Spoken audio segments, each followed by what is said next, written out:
Some of the victims that we might be working with have been in a relationship with the person abusing them for a long time. So a person might have been married to the abuser for 50 or 60 years.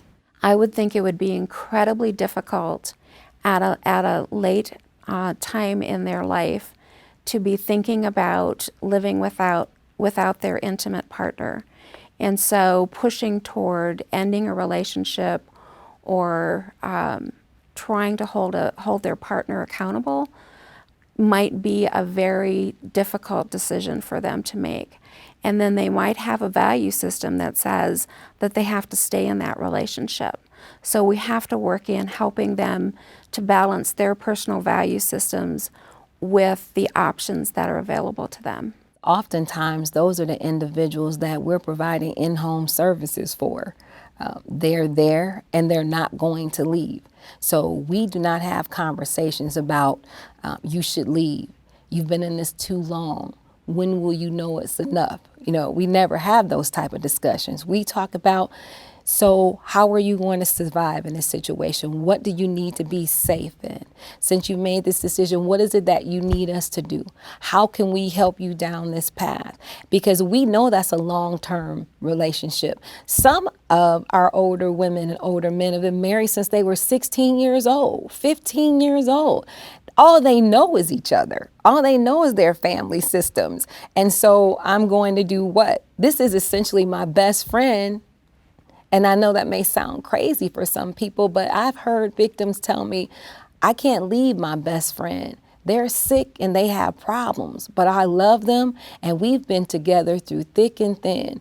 And this is just another obstacle. It's a recurring obstacle, but it's one I'm willing to deal with. So we have to be willing to hear that, not judge it, and create a safety plan so they can be safe in the decision that they're making. Also, what we see is sexual violence within an intimate partner relationship. And this could be continued violence that has lasted the length of the marriage, or it could be something that begins later in life. And a lot of times we see there's a sense of entitlement of partners to engage in sexual activity with their spouse.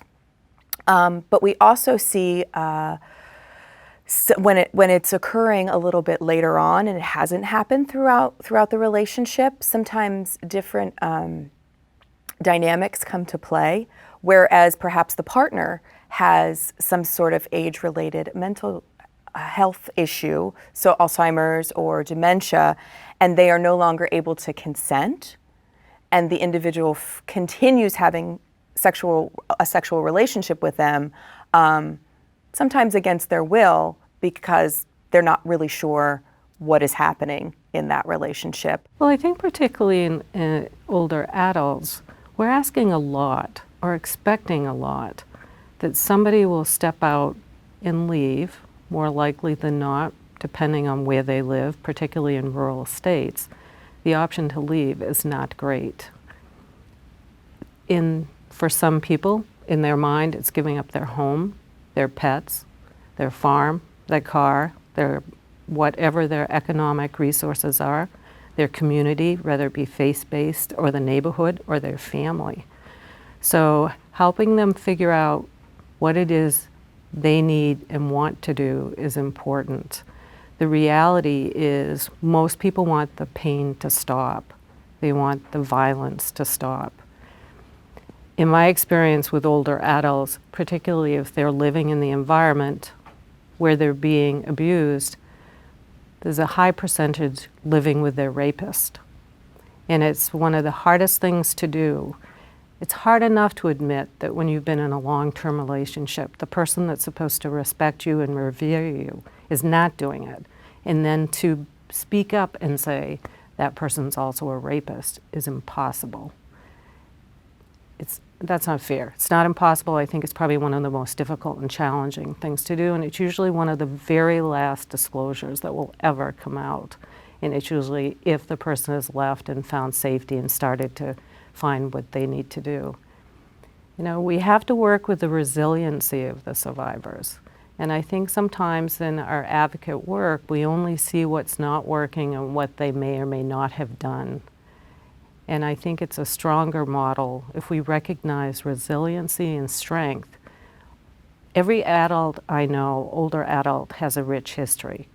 Many have a painful past and a present, and trying to figure that out with them is the best we can do.